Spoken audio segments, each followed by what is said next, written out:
Viewers and subscribers, this is BVI Channel 1, where you get undiluted truth.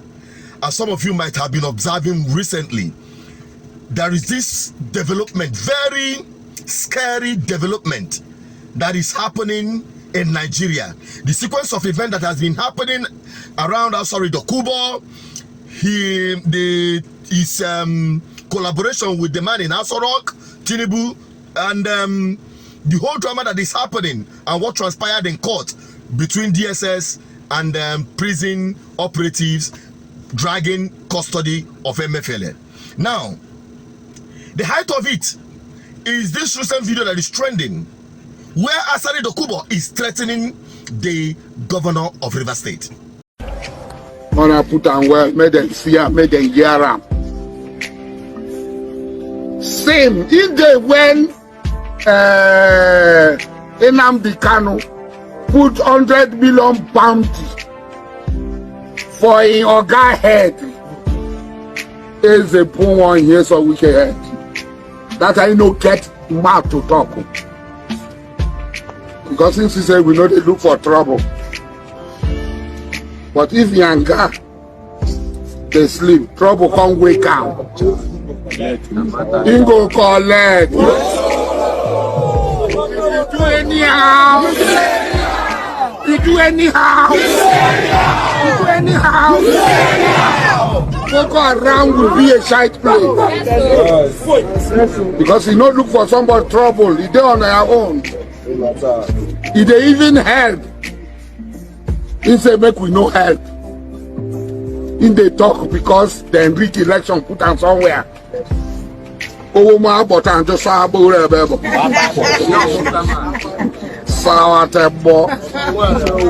what thing we do say? The election we declare say Nigerian people they do election. We not go like make any job man die because of a job of election. We have the capacity to turn River State upside down. But we did not do it. They rig election, it's in government house. The person where they beat that drum with her, making the wood where they beat drum, the stick where they got big drum. Sometimes they break. He beat the stick. He they follow. So making know. We no look for in trouble or make himself we no look for our trouble because if we look for our trouble, he go.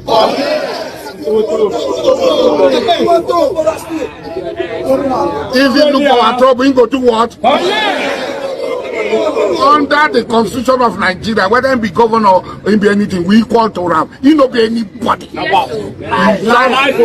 just an ordinary citizen like Dr. Fan. You can see that a man is threatening a governor of a state and the DSS is not raising eyebrow. You can imagine me threatening Governor Soludo that I will give him woto woto. By the way, this word woto woto is being used specifically by terrorists who in this scenario mean violent armed attack on anyone. They will give you woto woto. When they say that, you know what it means. Now, having Asari Dokubo threatening a sitting governor of a state to give him woto woto, that he and his boys are ready. For what? You are now seeing a government, like I said earlier, that will thrive and work with all manner of Malaysian group, terrorist organization, and armed groups. It is a worrying development that a man that is partnering with the man occupying Asorok is bold enough to threaten a sitting governor. By the way, he makes a statement saying that Nnamdi Kanu did same to Wike. I believe he himself that is doing the same should share the same apartment within Nnamdi Kanu as I speak. I mean, being kept in the DSS dungeon to be cool enough.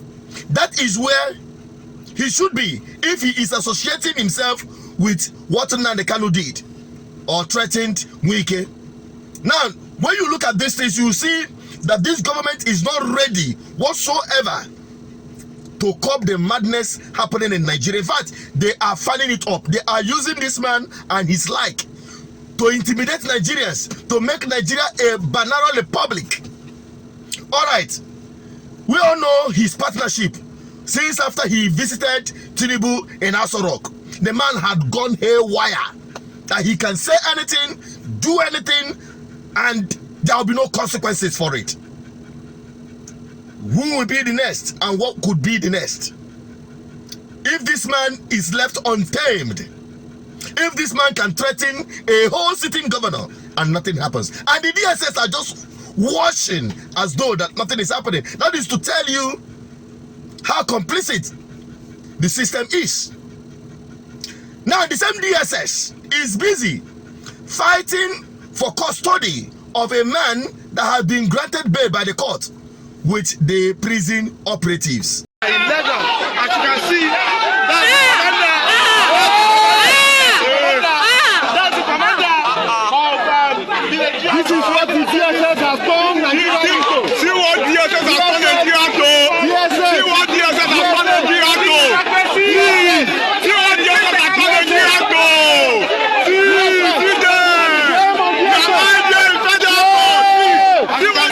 done Nigeria to. This is what DSS has done the country into. DSS, shame on you. Shame on DSS. Shame on DSS. Shame on DSS. As you can see, there's a heated argument between men of the Nigerian Correctional Service who the court had asked to take possession of the suspended civilian governor, Mr. Governor Wike. The DSS are adamant and take law into their hands. They are insisting not to take into consideration and not to take into order the court's judgments. They've been present since the arraignment process of the suspended CBN governor. Since after that news yesterday, it was trending yesterday, everybody was just sharing the news. What a shame! What a shame! You see police fight army, you see army fight navy, you see navy fight DSS, you see DSS fight prison warder. Only in Nigeria you see those madness happening without any check. That is to tell you don't have any government. You just have bunch of cartels running the affairs of a country. To be honest with you, that is what we're seeing.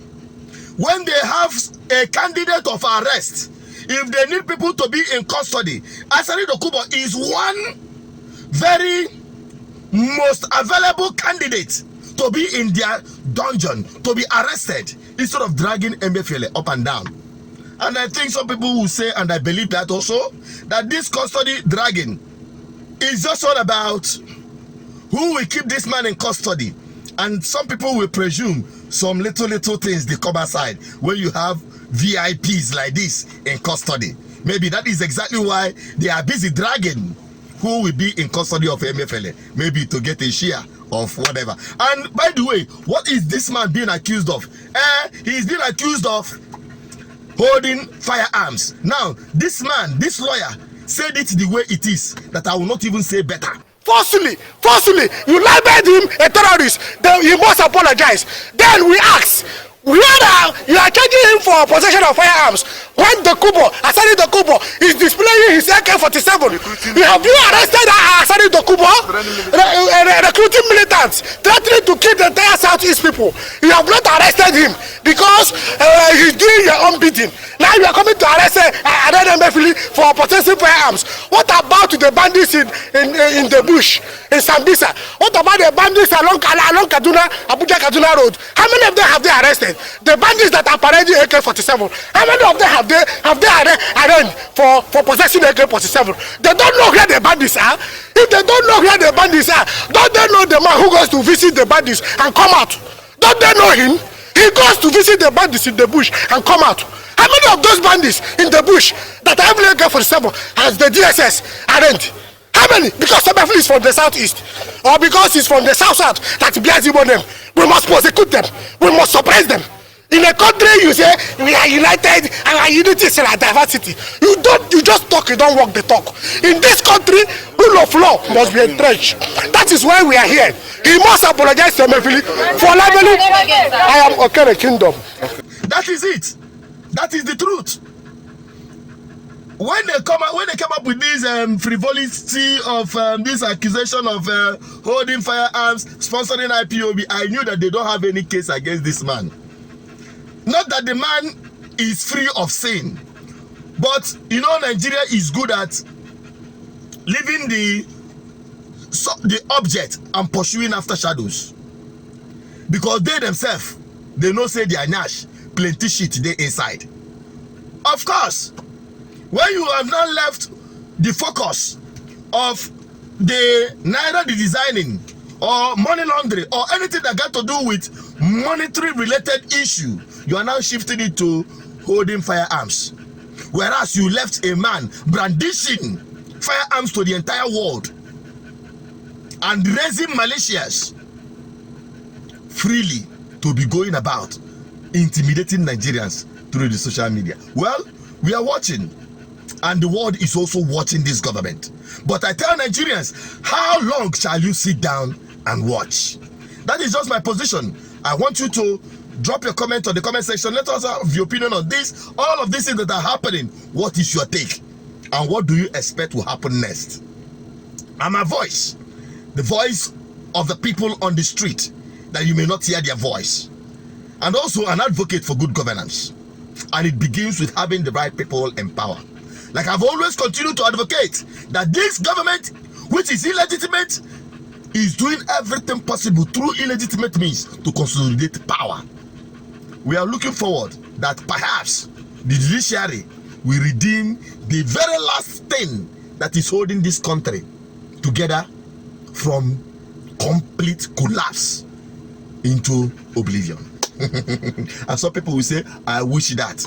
Good. When you are wishing that, don't wish any kind of chaos and the state of anarchy, because the very people that will be the biggest victim, now the ordinary people, now you and I, the people on the street, will be the biggest. These same people that orchestrated it, they will all boom.